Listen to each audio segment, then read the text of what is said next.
Congress party assembly ఎన్నికల వికలాంగులకు ఇచ్చిన హామీలు వెంటనే నెరవేర్చాలి. కాంగ్రెస్ పార్టీ అసెంబ్లీ ఎన్నికల వికలాంగులకు ఇచ్చిన హామీలు వెంటనే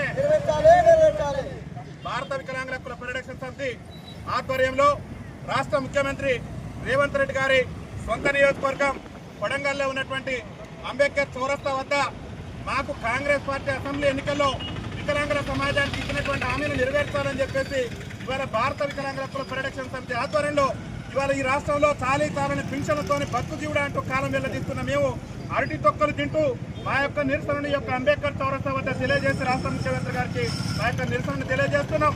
ముఖ్యంగా ఈ రాష్ట్ర ముఖ్యమంత్రి రేవంత్ రెడ్డి గారు అసెంబ్లీ ఎన్నికల సమయంలో మా కాంగ్రెస్ పార్టీ రాష్ట్రంలో అధికారంలోకి వస్తే అదే నెల నుంచి వికలాంగుల పింఛన్లన్నిటి కూడా 6,000 రూపాయలు చేస్తామని చెప్పేసి దాదాపు 3 సంవత్సరాలు పూర్తిగా వస్తున్న రాష్ట్ర ముఖ్యమంత్రి నేటి వరకు కూడా వికలాంగుల పింఛన్లు పెంచకుండా వికలాంగుల సమాజం పట్ల నిర్లక్ష్య ధోరణి ప్రదర్శిస్తున్నటువంటి సమయంలో ఇవాళ కేసీఆర్ గారు ఇస్తున్నటువంటి పింఛనే ఈ రాష్ట్ర ముఖ్యమంత్రి ఇస్తున్నటువంటి సందర్భంలో ఇవాళ మేము అరటి తొక్కలు తినేటటువంటి పరిస్థితి రాష్ట్రంలో దాపరించింది. ముఖ్యమంత్రి గారికి చలనం కలగాలి. ఎక్కడి నుంచో వికలాంగుల సమాజం కొడంగల్ గడ్డ మీదకి వచ్చి ఇవాళ గర్జిస్తూ అరటి తొక్కలు తింటూ నిరసన వ్యక్తం చేస్తున్నది. మీరే చెప్పారు కాంగ్రెస్ పార్టీ అధికారంలోకి వస్తే వికలాంగుల పింఛన్లు 6,000 రూపాయలు చేస్తావు, ఆర్టీసీలో వికలాంగులకు ఉచిత ప్రయాణ సౌకర్యం కల్పిస్తారని చెప్తారు.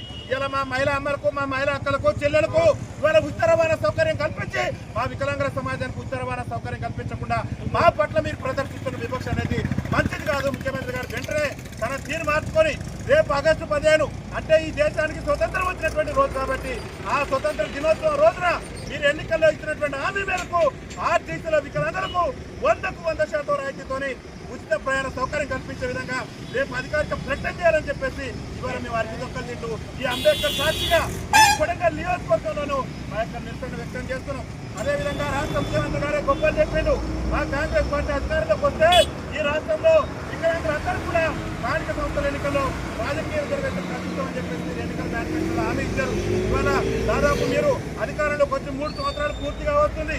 మా వికలాంగుల సమాజానికి రాజకీయ రిజర్వేషన్ కల్పిస్తామని చెప్పేసి ఈ కాంగ్రెస్ పార్టీ ఏసీసీ ఎన్నికల మేనిఫెస్టోలో మీరు పొందుపరిచి మాకు రిజర్వేషన్ ఇవ్వకుండానే మా ఓట్లతో మీరు ముఖ్యమంత్రి గారు గద్దెనెక్కి మాకు రిజర్వేషన్ ఇవ్వకుండానే ఈ రాష్ట్రంలో గ్రామ పంచాయతీ ఎన్నికలు నిర్వహించి మా గొంతుకోసేటటువంటి ప్రయత్నం చేశారు. దయచేసి రాష్ట్ర ముఖ్యమంత్రి గారికి ఈ కొడంగల్ గడ్డ నుంచి ఈ కొడంగల్ వేదిక నుంచి మేము ఒక విజ్ఞప్తి చేస్తున్నాం. రేపు రాబోయేటటువంటి గ్రేటర్ హైదరాబాద్ ఎన్నికల్లో కూడా వికలాంగులకు ప్రత్యేక రాజకీయ రిజర్వేషన్ కల్పించాలి. వికలాంగులకు స్థానిక సంస్థల ఎన్నికల్లో రాజకీయ రిజర్వేషన్ కల్పించేలా అసెంబ్లీని ప్రత్యేకంగా సమావేశపరిచి అసెంబ్లీని చట్టం చేయాలి. అదేవిధంగా రాష్ట్ర ముఖ్యమంత్రి గారు గొప్పలు చెప్పిండు మా కాంగ్రెస్ పార్టీ అధికారంలోకి వస్తే ఈ రాష్ట్రంలో వికలాంగుల బ్యాక్లాగ్ ఉద్యోగాలను భర్తీ చేస్తామని చెప్పిండు. ఇవాళ ముఖ్యమంత్రి గారు అనేక సభల్లో అనేక వేదికల్లో గొప్పలు చెప్తున్నాడు.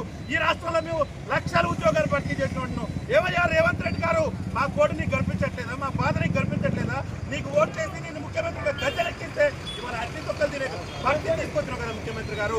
వెంటనే రాష్ట్రంలో నువ్వు సకలాంగులకు సంబంధించిన ఉద్యోగాల భర్తీ కాదు, పోలీస్ నియామకాల భర్తీ కాదు, ఈ రాష్ట్రంలో అట్టడుగుతుంటే దుర్మార్గ జీవితాలు గడిపి తెలంగాణ రాష్ట్ర ఉద్యమంలో కూడా వైకల్యాన్ని సైతం కూడా ఎదిరించి పోరాటం చేసిన మా వికలాంగుల బ్యాక్లాగ్ ఉద్యోగాలను భర్తీ చేసి నీ తడాకా చూపించు. కానీ నువ్వు వికలాంగుల బ్యాక్లాగ్ ఉద్యోగాలు ఒక్కడంటే ఒక్కడు కూడా భర్తీ చేయలేదు.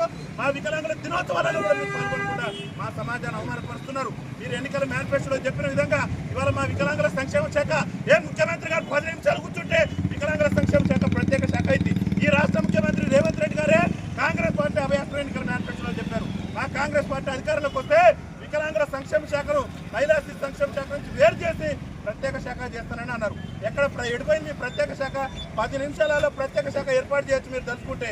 వెంటనే రాష్ట్ర ముఖ్యమంత్రి గారు చెప్తున్న ఖబర్దార్ రేవంత్ రెడ్డి గారు, నీ కొడంగల్ గడ్డకొచ్చినావు, నీ కొడంగల్ అడ్డకొచ్చినావు, నీ ఒక్క విజ్ఞప్తి చేస్తున్నా నీ ప్రభుత్వాన్ని నిన్ను గద్దెదించడం విలక్షణంగా మా యొక్క పోరాటాలు ఉంటాయి. మా యొక్క ఎన్నికల హామీని నెరవేర్చకుంటే రాష్ట్ర ముఖ్యమంత్రి రేవంత్ రెడ్డి ప్రభుత్వం మీద పెద్ద ఎత్తున ఉద్యమాన్ని ఉధృతం చేస్తాం. ఖబర్దార్ రేవంత్ రెడ్డి గారు, అసెంబ్లీ ఎన్నికలు ఇచ్చినటువంటి హామీలతో పాటు మాకు స్థానిక సంస్థల ఎన్నికల్లో రిజర్వేషన్ కల్పించే విధంగా చట్టం చేయకుండా మాత్రం రాష్ట్ర వ్యాప్తంగా ఉద్యమం చేసి 1,00,000 మందితో ఇదే కొడంగల్ గడ్డ మీద వికలాంగుల ఆవేదన సభ నిర్వహించి ఈ రాష్ట్ర ముఖ్యమంత్రికి వికలాంగుల తడాకా చూపిస్తాం. ఇవాళ తెలంగాణ రాష్ట్రంలో 30 లక్షల మంది వికలాంగులు బతుకు జీవుడు అంటూ కాలం వెళ్ళదీస్తున్నారు.